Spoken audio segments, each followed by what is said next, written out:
對你真係好啊！唔好意思啊，要你等咁耐。我早到啫。如果你着裙，好好睇。多謝。呢個總廚好嚴格㗎，就算一隻雞蛋、一個薯仔都要親自揀。你食蘆筍㗎？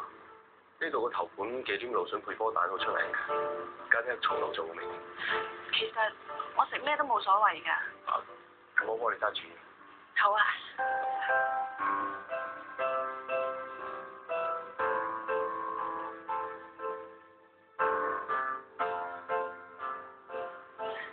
有啲嘢想講。其實我想問，點解你會約我嚟食飯嘅？頭先咪講過啦，呢度啲嘢好食，個總廚都好認真。唔係啊，我唔係擔心個總廚係咪認真，我係想知你係咪認真㗎？梗係啦，我真係認真。其實你中意我啲咩啊？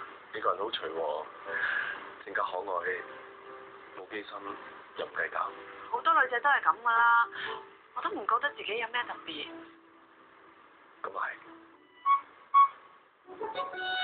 或者我用科學嘅方式可以解釋得簡單啲。嗱，男女之間之所以會產生愛情，完全因為兩個人嘅生活態度加上化學作用產生嘅現象。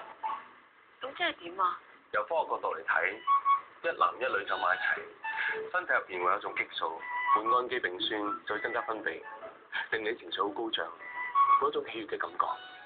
當濃度不斷增加，兩個人同時受到呢種激素影響，感情就去到最濃。呢種狀態同關係就一定要係愛情。我知道，我而家就俾呢種本氨基丙酸深深咁影響住。我希望你同佢一樣。你又話唔識氹女仔嘅，呢個係我聽過最 sweet 嘅科學理論。